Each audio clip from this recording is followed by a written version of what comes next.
Hello student, welcome to mega mind academy. बच्चों, हम ये क्लास 10 का कोऑर्डिनेट ज्योमेट्री का अगला पार्ट लेकर के आए। इससे पहले मैंने पार्ट 3 अपलोड कर दिए हैं। आई होप वो सारे पार्ट आपने देखे होंगे। तो आगे बढ़ते हुए पार्ट नंबर 4 बच्चों लेकर के आ रहे हैं और इसमें हम पढ़ेंगे क्या, डिवीजन फार्मूला पढ़ेंगे।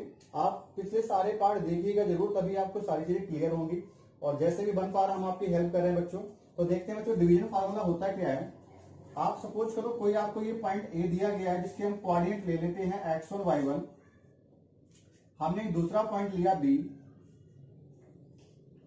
जिसके हमने कहा कोऑर्डिनेट हमारे x2 और y2 हों।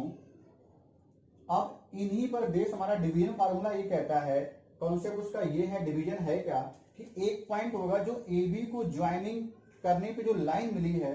सपोज करो ए बी पे वो पॉइंट पी हो और उसके कोऑर्डिनेट अगर x, y हो, तो ये पॉइंट P ए बी को ज्वाइन करने पे जो लाइन बनी हो उसको किसी रेशियो में अगर डिवाइड करे, ये अगर m1 हो यानी यहां से यहां तक की लेंथ अगर m1 हो, अगर यहां से यहां तक की लेंथ को m2 कहें, तो डिवीजन फार्मूला के अकॉर्डिंग हमें करना क्या होता है, उस पॉइंट P के कोऑर्डिनेट निकालने होते हैं। तो कोऑर्डिनेट पॉइंट P के जो आएंगे बच्चों वो क्या आएंगे, मैं जो डिवीजन पहला केस ले रहा हूं उसमें मैंने लिया है इंटरनल डिवीजन। क्यों इंटरनल, क्योंकि हमने जो पॉइंट लिया है वो between the points A B लिया है। जिस पॉइंट के कोऑर्डिनेट निकालने वो पी है और वो पॉइंट कैसा है बच्चों, इस ए बी के बीच में, कहीं बीच में मतलब मिड नहीं है, कहीं बीच में होगा, इधर हो सकता है, इधर हो सकता है, इधर कहीं भी हो, उसके अगर पॉइंट निकालें तो इस तरह के डिवीजन को बोलते हैं इंटरनल डिवीजन। और इंटरनल डिवीजन के अकॉर्डिंग हमें काम करना है। तो अगर पॉइंट पी के आपसे कोई कोऑर्डिनेट कहे, एग्जाम में कैसे आएगा, आपको ये दो पॉइंट देगा, इसके कोऑर्डिनेट पूछेगा, ठीक है। तो उस केस में जो एक्स वाई के कोऑर्डिनेट आते हैं बच्चों, तो एक्स इक्वल टू अगर आपको निकालना पड़े तो आप एक्स इक्वल टू क्या निकालना, m1 x2 लिखना प्लस m2 x1 लिखना और अपॉन में m1 प्लस m2 लिखना। ये बच्चों एक्स इक्वल टू आएगा। अगर हम आपसे कहें y इक्वल टू कितना आएगा, बिल्कुल वैसे, अगर m1 था तो m1 यहां भी x1 नहीं है, x2 है तो y2 आएगा। m1 x2 तो यहाँ पे m1 y2 plus m2 x1 तो यहाँ पे क्या आएगा बच्चों, m2 y1 आ जाएगा, ठीक है। और अपॉन में कितना, वही m1 प्लस m2 आ जाएगा। तो इस तरह से बच्चों हमने x y को निकाल करके हमने पॉइंट P के कोऑर्डिनेट निकालने हैं आपके सामने। ये कब लगाएंगे, जब हमें इंटरनल डिवीजन दिया जाएगा और उस केस में पॉइंट के फॉर्मूले निकालने होंगे। वो ऐसा पॉइंट है जो इसको किसी रेशियो इसमें डिवाइड करता है। इस पर बेस हम क्या कर रहे हैं, केस सेकंड बच्चों एक और होता है, उसकी बात कर लेते हैं। केस सेकंड में हम लोग देखेंगे कि यही डिवीजन कैसा हो बच्चों, एक्सटर्नल डिवीजन हो जाए। एक्सटर्नल डिवीजन दिखेगा कैसे बच्चों आपको, वो भी देख लेते हैं। अगर एक्सटर्नल डिवीजन है उस केस में हमारा पॉइंट अगर ये है ए x1 y1 और दूसरा पॉइंट अगर हमारा ये बी है x2 y2,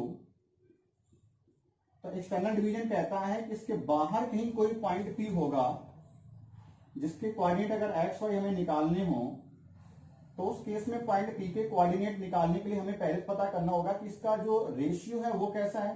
तो सपोज करो यहां से लेके P की डिस्टेंस यानी A की P की डिस्टेंस कितनी, अगर m1 रही हो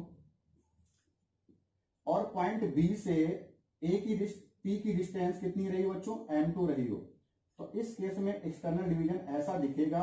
और तब आपको अगर निकालने हो एक्सटर्नल डिवीजन के केस में पॉइंट P के कोऑर्डिनेट, तो कुछ नहीं करिएगा, बीच में जहां पे प्लस आ रहा था वहां पे आपको क्या भर देना है, माइनस लगा देना है। तो अगर x की वैल्यू मैं लिखूं तो क्या मिलेगा मुझे, x के लिए m1 मिलेगा, x2 मिलेगा, m2 मिलेगा, x1 अपॉन में m1 और m2। बीच में साइन जो प्लस चल रहा है बच्चों उसके लिए क्या भर दें, माइनस भर दें। ऐसे y की वैल्यू भी आप लिखना चाहो तो क्या मिलेगा बच्चों, m1 मिलेगा, y2 मिलेगा, माइनस का m2 y1 मिलेगा, अपॉन में बच्चों क्या मिलेगा, m1 माइनस का m2 मिलेगा। इस तरह से बच्चों हमने क्या देखा, एक्सटर्नल डिवीजन के केस में भी देखा।